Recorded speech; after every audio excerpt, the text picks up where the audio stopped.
नमस्कार दोस्तों, UGC net insight की यूट्यूब चैनल पे आपका बहुत बहुत स्वागत है। आज हम तुर्कों के आक्रमण का अध्ययन करेंगे, तो यानी कि दिल्ली सल्तनत के अंतर्गत ही हमारी 5वीं वीडियो है।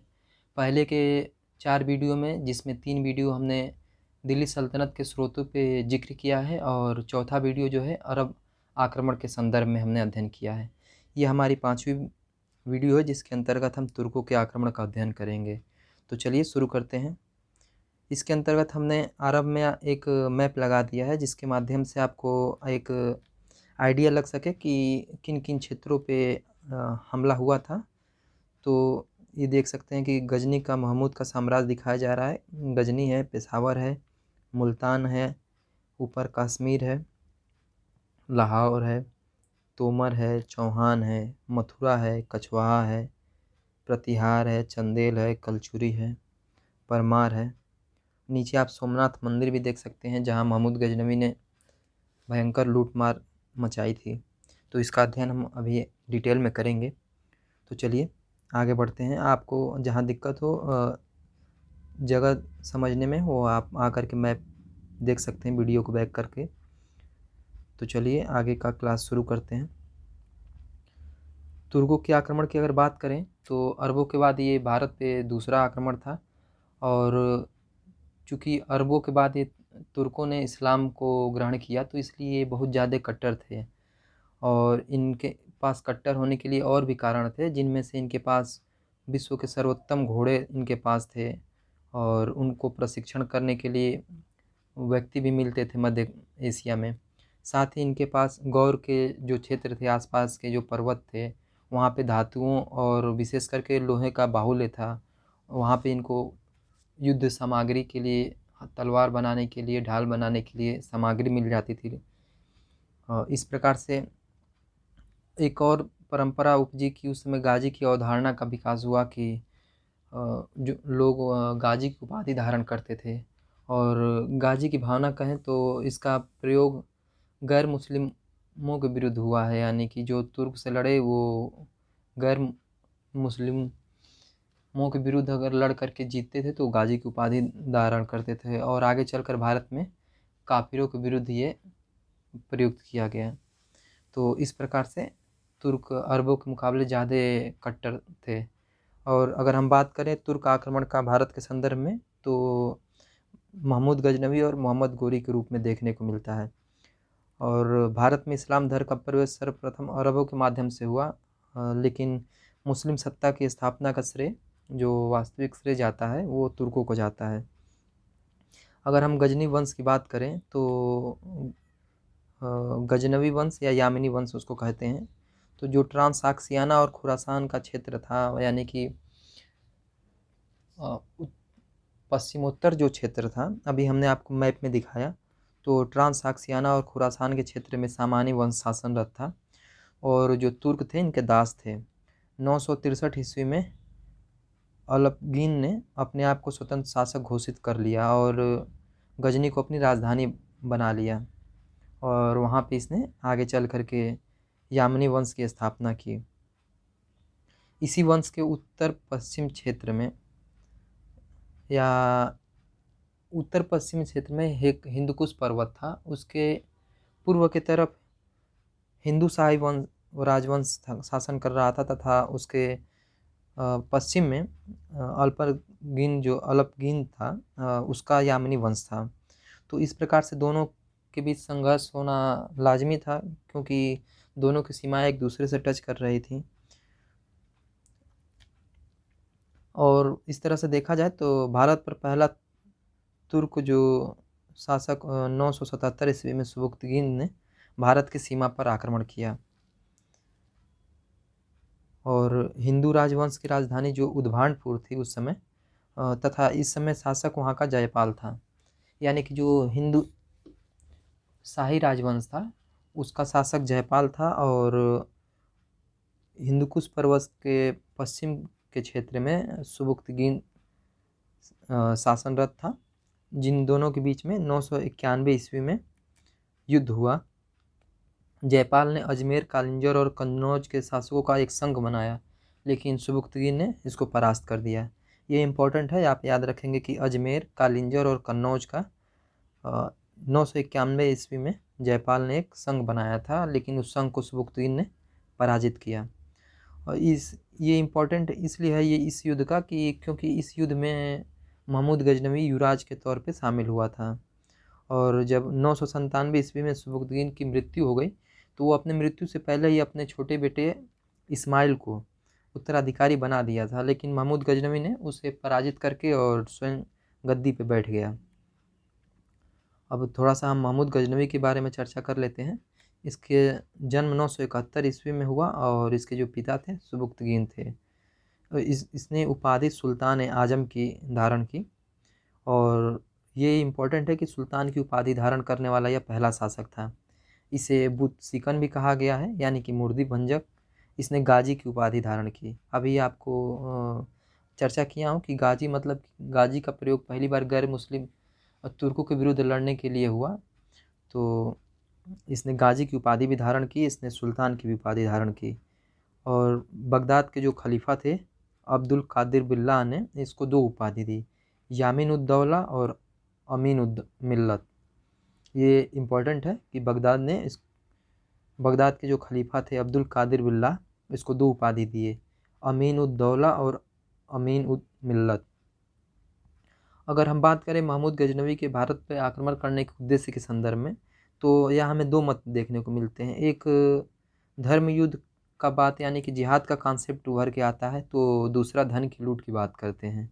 अगर हम धर्म युद्ध की बात करें तो जो महमूद गजनवी के इतिहासकार उतबी हैं, उन्होंने कहा था कि वो ये धर्म युद्ध के लिए लड़ा गया था, लेकिन प्रोफेसर हजीब बताते हैं कि ये बेसिकली ये धन की लूट के लिए था। और एक इम्पॉर्टेंट नोट है कि हेनरी इलियट ने महमूद गजनवी को भारत पर 17 बार आक्रमण किया था, इसका उल्लेख किया है। आगे बढ़ते हैं। आक्रमण के समय अगर हम जिक्र करें कि भारत की राजनीतिक स्थिति क्या थी, तो उत्तर पश्चिम क्षेत्र पे हिंदुशाही वंश था, जिसका कि अभी जिक्र किया। कश्मीर में ब्राह्मण वंश और लोहार वंश था। कन्नौज में गुर्जर प्रतिहार वंश था। बंगाल में पाल वंश था, जिसका शासक महिपाल था। परमार वंश था, जहाँ परमार भोज शासनरत थे। चोल वंश में राजराज प्रथम और राजेंद्र प्रथम थे, और साथ ही दो मुस्लिम राज थे, सिंध और मुल्तान। तो इस प्रकार से हमने राजनीतिक स्थिति की चर्चा कर ली। आगे बढ़ते हैं। अगर उसके हम आक्रमण का उल्लेख करें तो 1000 ईस्वी में महमूद गजनवी ने उत्तर पश्चिमी सीमा यानी कि सीमावर्ती क्षेत्रों पर आक्रमण किया, और इस समय यहाँ का हिंदुशाही राजवंश शासन कर रहा था, और वहाँ का शासक जयपाल था, जिससे युद्ध हुआ और जयपाल पराजित हुआ। यानी कि पहला 1000 ईस्वी के में जो आक्रमण हुआ था उसका है। दूसरा 1001 में हिंदुशाही राजवंश, उसकी राजधानी उद्भानपुर थी, और वहाँ भी फिर युद्ध हुआ जिसमें जयपाल ही शासक था और वो भी परास्त हुआ। तो इस प्रकार से हम यहाँ इम्पोर्टेंट आक्रमण का जिक्र करेंगे, सभी का चर्चा करना आवश्यक नहीं है। इम्पोर्टेंट एग्जाम की दृष्टि से जो है उन्हीं का जिक्र करेंगे। तो बार बार परास्त होने के बाद से जयपाल ने आत्महत्या कर लिया, और उसके बाद हिंदुशाही वंश का शासक जो है आनंदपाल बना, यानी कि जयपाल का बेटा यह था। जो आनंदपाल था जयपाल का बेटा था। अगले अगर आक्रमण की बात करें तो 1005 ईस्वी में मुल्तान पर आक्रमण हुआ। मुल्तान का शासक जो था फतेह दाऊद वहाँ का शासन कर रहा था, और इसकी सहायता के लिए जो महमूद गजनवी के विरुद्ध था आनंदपाल ने इसका सहायता किया, फिर भी फतेह दाऊद परास्त हुआ। और मुल्तान के विजय के बाद महमूद गजनवी ने आनंदपाल के बेटे सुखपाल को, यानी कि जयपाल का बेटा आनंदपाल, आनंदपाल का बेटा सुखपाल, तो सुखपाल जो था वो इस्लाम धर्म स्वीकार कर लिया, तो महमूद गजनवी ने उसे मुल्तान का शासक बना दिया। अगले आक्रमण की बात करते हैं। 1008 ईस्वी में महमूद गजनवी ने आनंदपाल और उसके संघ, जिसमें परमार, राठौर, कछवाहा, कलचुरी, खोखा शामिल थे, को परास्त किया, लेकिन आनंदपाल नंदन को अपनी राजधानी बनाकर के शासन करता रहा। इस प्रकार से अगर हम बात करें, अभी हमने ऊपर मैप में जिक्र किया है इन क्षेत्रों का, तो आप ऊपर देख सकते हैं कि कौन क्षेत्र कहाँ पे पड़ता है। तो आनंदपाल ने एक संघ बनाया और महमूद गजनवी से युद्ध किया, लेकिन वो परास्त हो गया, और आनंदपाल ने अपनी राजधानी को दूसरी जगह शिफ्ट करके और वहाँ पर नंदन से अपनी राजधानी बना करके वहाँ से शासन करता रहा। अगला आक्रमण 1010 ईस्वी में महमूद गजनवी ने नगरकोट को जीत लिया और आनंद पाल का बेटा जो त्रिलोचन पाल था वो नंदन से शासन कर रहा था। यानी कि जो आनंद पाल के दो बेटे का जिक्र है यहाँ पे, एक जो पहला था जो सुखपाल था वो इस्लाम धर्म ग्रहण कर लिया था और मुल्तान का शासक बना दिया था महमूद गजनवी। लेकिन जो दूसरा बेटा था त्रिलोचन पाल वो नंदन से शासन करने लगा आनंद पाल के बाद। और अगले आक्रमण की बात करें तो 1314 में महमूद गजनवी ने त्रिलोचन पाल को हराया और नंदन को जीत लिया। इस प्रकार से 1314 में त्रिलोचन पाल भी हार जाता है। अगला आक्रमण 1018 ईस्वी में इसने कन्नौज पे किया। यानी कि महमूद गजनवी जो है 1018 में इसने कन्नौज पर आक्रमण किया। और इसी के समय अगर बात करें तो अलबरूनी भी इसके साथ भारत आया था। अगर हम बात करें कि इस समय दोआब में जो गढ़वाल शासक नए राजवंश की स्थापना हुई थी और जिसका शासन जो है वाराणसी क्षेत्र में था। गढ़वालों का बंगाल के पालों और दिल्ली के तोमरों के साथ निरंतर युद्ध चलता था।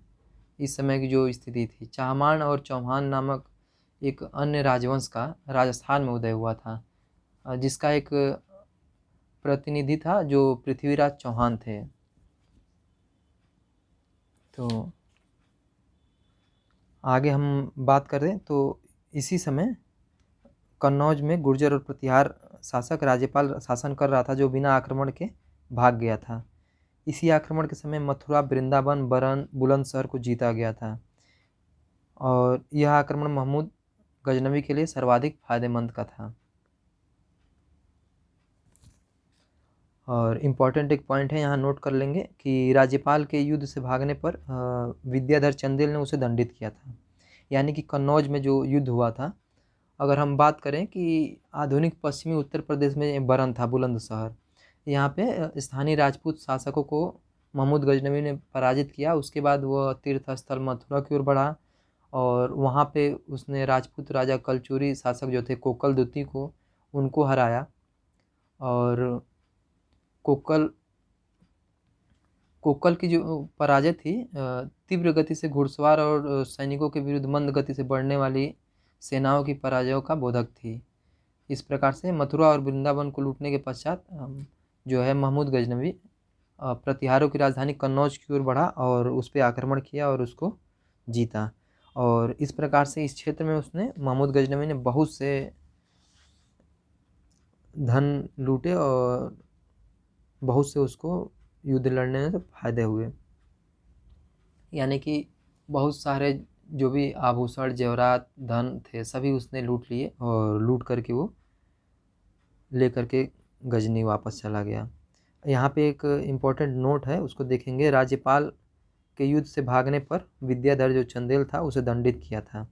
यानी कि जो कन्नौज का जो शासक था वो वहाँ से युद्ध में भाग गया तो उसे विद्याधर चंदेल ने उसे दंडित किया था। और इस समय चंदेल शासक विद्याधर था जिसने राज्यपाल को बिना सामना किए भागने के कारण दंडित किया था। ये हम ऊपर ही जिक्र कर लिए हैं। अगला आक्रमण की अगर बात करें तो 1019 ईस्वी में महमूद गजनवी ने कालिंजर के किले का घेरा डाला था और इस समय विद्याधर एक संघ के साथ, जिसमें त्रिलोचन पाल, हिंदू शाही वंश और गुर्जर प्रतिहार वंश के लोगों के साथ सामना किया, लेकिन यह युद्ध निर्णायक नहीं हो सका। यानी कि किसी की हार जीत का फैसला नहीं हुआ और इस प्रकार से संधि हो गई। विद्याधर जो था महमूद गजनवी की प्रशंसा में गीत तक गाया और बदले में महमूद गजनवी ने उसको 15 केजी सोना उसे दिया था। ये इम्पोर्टेंट पॉइंट है कि विद्याधर चंदेल महमूद गजनवी से पराजित नहीं हुआ था। तो इस प्रकार से ये इम्पोर्टेंट है कि अगर ये क्वेश्चन बन सकता है कि कौन सा शासक महमूद गजनवी से पराजित नहीं हुआ था, तो विद्याधर था। और अगला आक्रमण की बात करें तो 1022 ईस्वी में पंजाब पे आक्रमण हुआ था। महमूद गजनवी ने पंजाब पे आक्रमण किया और पंजाब को गजनी में मिला लिया। और पंजाब का अगर बात करें तो यह गजनी में प्रत्यक्ष रूप से विलय हो गया था। ये इम्पोर्टेंट पॉइंट है कि क्वेश्चन बन सकता है कि पंजाब जो है प्रत्यक्ष रूप से गजनी में विलय कर गया था। 1025 ईस्वी में सबसे महत्वपूर्ण लूट हुई थी सोमनाथ में। यहाँ का शासक भीमदेव प्रथम था। महमूद गजनवी के आने पर भाग गया। तब महमूद गजनवी ने सोमनाथ मंदिर को खूब लूटा। और इसका अगला आक्रमण है 1027 ईस्वी में खोखरों के विरुद्ध। और इस प्रकार से माना जाता है कि महमूद गजनवी का यह अंतिम आक्रमण था और 1030 में महमूद गजनवी की मृत्यु हो गई। इस प्रकार से महमूद गजनवी जो तुर्क आक्रमण में पहले इसने आक्रमण किया था और इसका उद्देश्य जो था धन की लूट था। तो एक प्रकार से इसका समय ख़त्म होता है। और अगर बात करें कि 1030 ईस्वी में महमूद गजनवी जब मर गया, उससे लेकर के 12वीं सदी के अंत तक गोरियों द्वारा आक्रमण की शुरुआत हुई और लगभग 150 वर्षों तक का काल जो था उत्तर भारत में काफ़ी फेरबदल का और अस्त व्यस्त का काल रहा। इस क्षेत्र में विभिन्न राजपूत राज्य जो थे बराबर विनाशकारी इन लोगों के बीच युद्ध चलता रहा, जिनमें कोई भी सबसे शक्तिशाली राज्य के रूप में उभर कर सामने नहीं आया।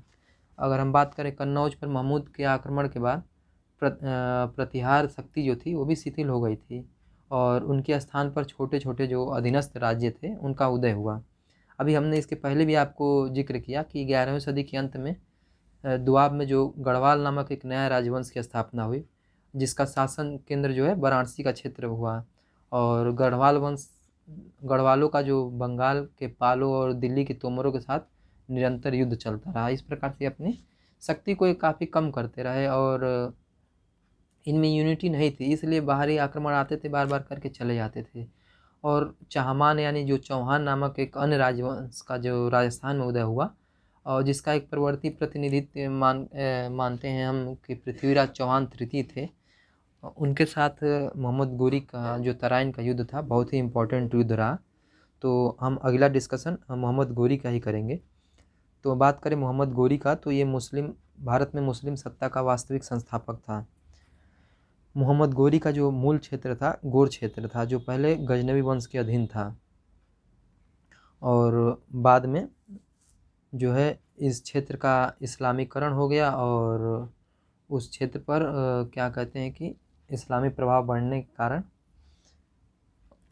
वहाँ पे स्थिति इस्लामीकरण होने के बाद से इस्लामीकरण होने के बाद से वहाँ पे यही माना जाता रहा है उस क्षेत्र का कि 12वीं सदी के अंत तक गैर इस्लामिक यानी कि एक प्रकार का महायान बौद्ध धर्म का अस्तित्व रहा। लेकिन उनके हटते ही जो नए वंश यानी कि सल्जुक शासक आए, उन्होंने धीरे धीरे चेंजिंग लाई और इस्लाम वहाँ फैलने लगा। और इस प्रकार से बात करें तो जो वहाँ के तुर्क थे वो धीरे धीरे इस्लाम धर्म स्वीकार कर लिए। अगर हम बात करें कि गोर के लोग पहले गजनी के अधीन थे और जब गोर प्रदेश में महमूद गजनवी की मृत्यु हो गई थी तो उस क्षेत्र में चूँकि जो गोर क्षेत्र था उसको गजनी क्षेत्र ने कब्जा कर लिया था, तो वहाँ पे ये अलाउद्दीन नामक एक शासक हुआ, उसने गजनवी क्षेत्र को बुरी तरह से जला दिया। और वहाँ माना जाता है कि 7 दिनों तक गजनी नगर में लूटपाट और विध्वंस की स्थिति बनी रही और उस दौरान मतलब कि जो उत्कृष्ट भवन थे वो भी भूमिसात कर दिया गया।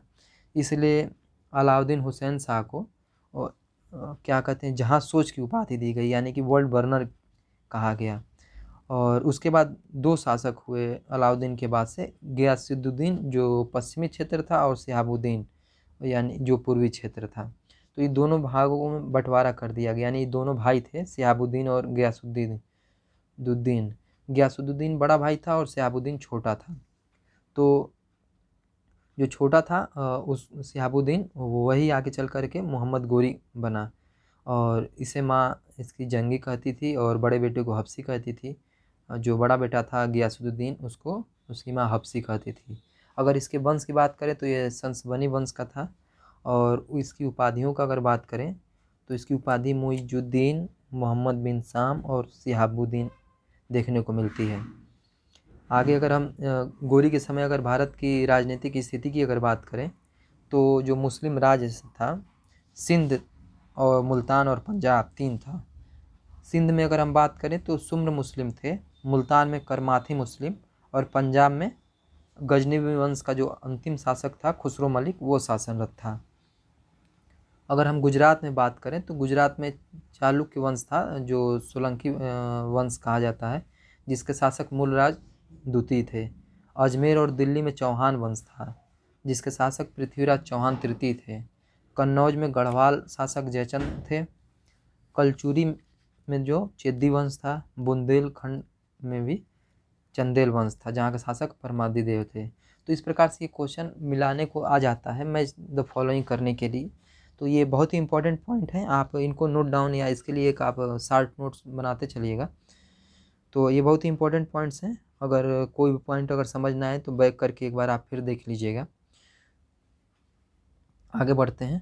अगर बात करें तो मुल्तान और सिंध जो कि मुस्लिम क्षेत्र था, अभी आपको हमने ऊपर बताया, इसको 1175 ईस्वी में मोहम्मद गोरी ने जीत लिया।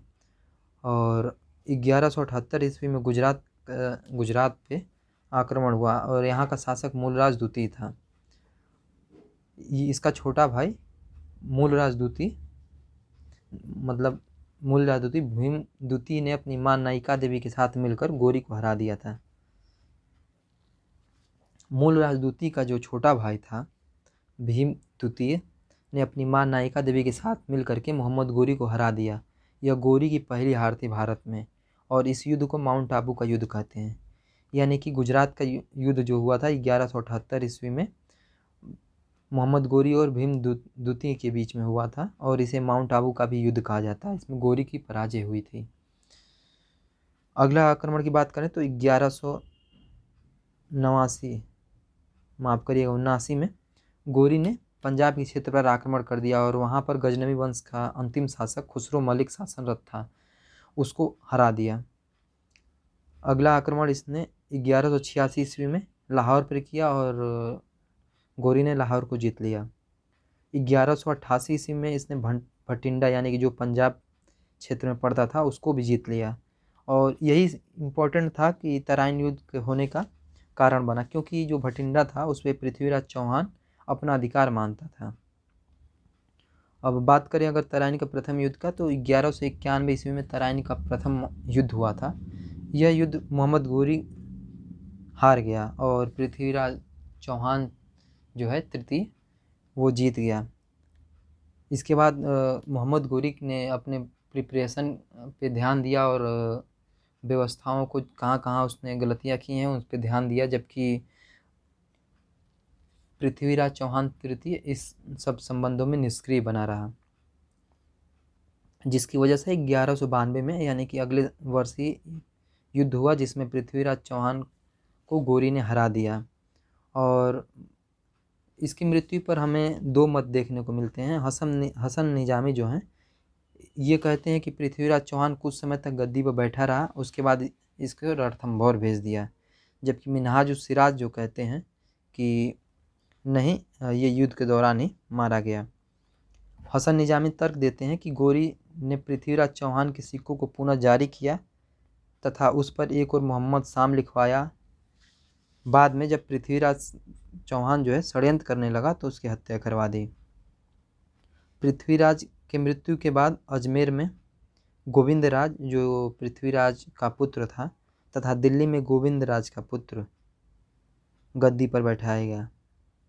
यानी कि पृथ्वीराज का पुत्र गोविंदराज जो है अजमेर में शासन के लिए बैठाया गया, जबकि दिल्ली में उसका बेटा गोविंदराज का उसको गद्दी पर बैठाया गया। 1194 ईस्वी में कुतुबुद्दीन ऐबक ने अजमेर पर कब्जा कर लिया और इसी के उपलक्ष्य में दिल्ली में कुव्वतुल इस्लाम मस्जिद जो पहले जैन मंदिर था तथा अजमेर में 2.5 दिन का झोपड़ा मस्जिद बनवाया। यह पहले संस्कृत विद्यालय था जिसे विग्रहराज चतुर्थ ने बनवाया था। इसकी डिटेल चर्चा हमने स्रोत के वीडियो में की है स्थापत्य के अंतर्गत, यानी कि जो दूसरा वीडियो है इसमें हमने बहुत डिटेल से चर्चा की है और बीच बीच में भी हम इसकी चर्चा करते रहेंगे, जिससे कि आपका रिवीजन भी होता रहे और चीज़ें याद होती रहें। अगले अगर युद्ध की बात करें तो चंदावर का युद्ध हुआ था 1194 ईस्वी में। ये कन्नौज और इटावा के बीच का क्षेत्र है और यहाँ का शासक जो है जयचंद था गढ़वाल वंश का। इसका परिणाम हुआ कि गोरी की विजय हुई और इसने बनारस तक मंदिरों को लूटा और तोड़ा था। और इसी युद्ध के बाद कहा जाता है कि गोरी वापस चला गया और जब तराइन का द्वितीय युद्ध हुआ था पृथ्वीराज चौहान और गौरी के बीच से, तभी ऐबक को प्रतिनिधित्व नियुक्त कर लिया गया था। और इस प्रकार से अगर हम बात करें तो तुर्कों का आक्रमण करने के बाद से मोहम्मद गौरी वापस चला जाता है युद्ध के बाद, और उसका प्रतिनिधि जो ऐबक है वो लाहौर से शासन करना शुरू करता है। हालांकि आगे हम वीडियो में दिल्ली सल्तनत की शुरुआत का क्लास किया जाएगा, लेकिन उसमें हम मोहम्मद गौरी का जो दास था कुतुबुद्दीन ऐबक, उससे न होकर के बल्कि इल्तुतमिश उसको वास्तविक संस्थापक दिल्ली सल्तनत का मानते हैं। लेकिन मोहम्मद गौरी जो है यहाँ से वापस चला गया और उसके प्रतिनिधि के रूप में ऐबक यहाँ से शासन करना शुरू कर दिया लाहौर से। और हम इसकी डिटेल चर्चा अगले वीडियो में करेंगे। और अगर आपको ये वीडियो कैसा लगा कमेंट बॉक्स में ज़रूर बताइएगा, और अगर आपको अच्छा लगे तो वीडियो को लाइक और चैनल को सब्सक्राइब करें। जो भी आपका क्वेश्चन या क्वेरी हो तो आप हमें कमेंट बॉक्स में पूछ लिया करें, अगले वीडियो में आपको उसका हम समाधान देने की कोशिश करेंगे। और यह भी वीडियो शुरुआती है और क्लास लेने के मामले में बहुत ज़्यादा अनुभवी नहीं हूँ, लेकिन मैंने जो नोट्स बनाया है बहुत ही ऑथेंटिक बुकों से और अच्छे स्रोतों से छांट करके बनाया है, और बहुत ही इम्पोर्टेंट नोट्स हैं।